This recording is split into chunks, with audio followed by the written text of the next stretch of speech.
오늘 각종 사건, 사고 소식을 정리해보는 포인트 뉴스입니다. 첫 번째 소식입니다.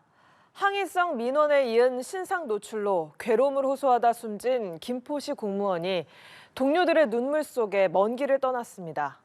공무원 노조가 재발 방지 대책을 촉구한 가운데 정부가 TF를 꾸려 악성 민원에 적극 대응하기로 했습니다. 한웅희 기자입니다. 어둠이 아직 거치지 않은 이른 새벽, 집단 민원에 시달리다 숨진 구급 공무원 A씨의 마지막 가는 길을 동료 공무원들이 눈물로 배웅합니다. 외동아들을 애타게 찾는 70대 모친의 눈물 섞인 외침에 동료들도 고인의 이름을 부르며 함께 흐느낍니다. 미안해. 숨진 A씨는 최근 김포 한강로 일대 포트홀 보수공사와 관련해 차량 정체가 빚어지자 이른바 민원 좌표찍기에 시달렸습니다.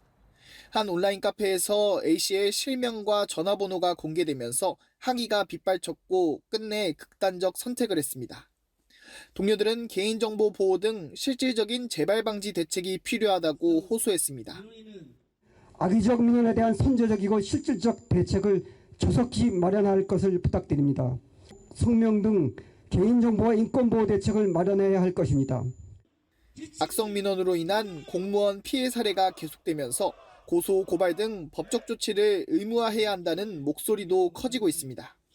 실제 공무원 노조조합원 7,061명 중 84%가 최근 5년 사이 악성 민원을 경험한 것으로 나타났습니다. 명백한 범죄임에도 불구하고 정부는 악성 민원을 특이민원, 특별민원이라고 부릅니다. 당당하게 범죄라고 명시하십시오. 그리고 그 범죄를 벌해야 합니다. 한편 정부는 부랴부랴 악성민원 대응책 마련에 나섰습니다. 행정안전부는 인사혁신처, 국민권익위, 경찰청 등 주요 관계부처를 비롯해 지방자치단체들과 함께 TF 운영을 추진합니다.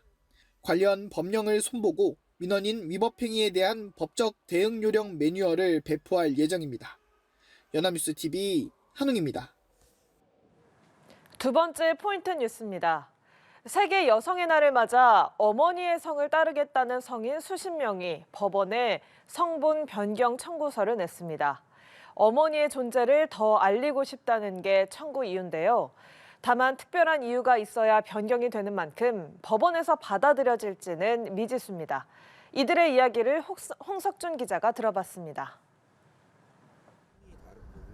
27년간 써온 아버지의 성을 내려놓고 어머니의 성을 따르겠다고 선언한 김정현 씨.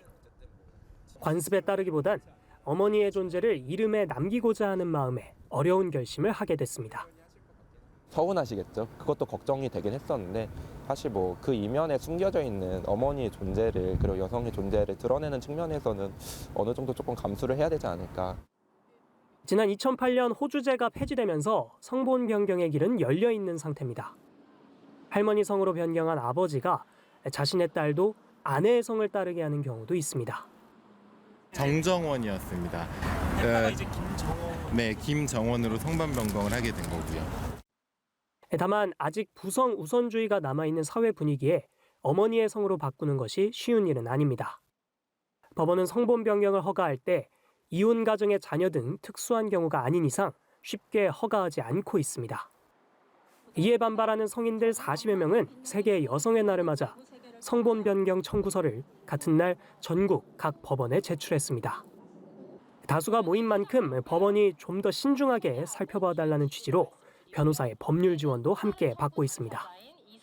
여성이 바지를 입는 모습이 여성의 투표권이 더없이 자연스러운 일이 되었습니다. 어머니의 성을 쓰는 것도 머지않아 그렇게 될 것이라 생각하고 그렇게 되기를 바랍니다.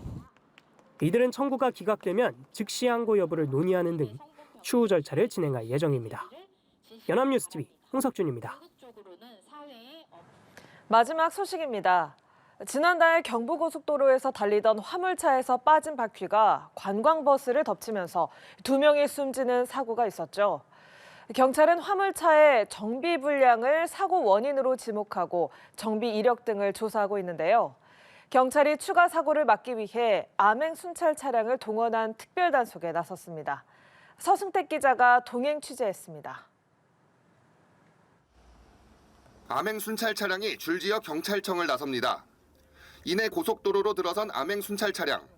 얼마 가지 않아 사이렌을 울리며 트럭 한 대를 멈춰 세웁니다. 트럭을 둘러보자 측면에 고정돼 있지 않은 상태로 흔들리는 고정장치가 눈에 띕니다. 자칫 고속도로 운행 중 낙하할 경우 큰 사고로 이어질 수 있습니다. 암행 순찰 차량이 이번엔 고철 더미를 위태롭게 쌓고 달리는 트럭을 발견하고 단속에 나섭니다. 경찰이 단속에 나선 2시간 반 동안 총 18건의 불법 행위가 적발됐습니다. 이 중 추락 방지 위반이 8건으로 가장 많았습니다. 이 밖에 정비 불량이 4건, 불법 구조 변경 2건, 적재 용량 위반 2건 등이 적발됐습니다. 이만큼이 맞아요. 변경이 아니라 이게 그 자체가 아니라 변경은 안 했고 이렇게 나오는데 그 짐을 안 실었을 때는 이걸 올려야 되는 거 그거를 지금 잘못 안 한 거예요.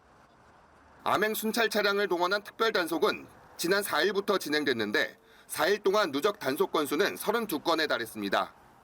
이번 단속은 지난달 25일 경부 고속도로를 달리던 25톤 화물 트레일러의 뒤편 바퀴 한 개가 빠지면서 발생한 사망 사고를 계기로 추진됐습니다.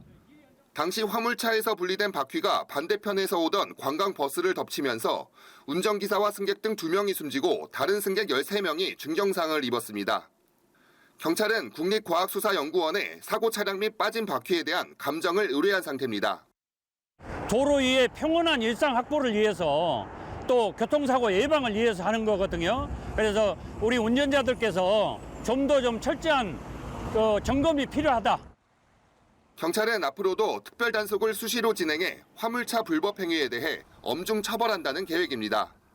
연합뉴스TV 서승택입니다.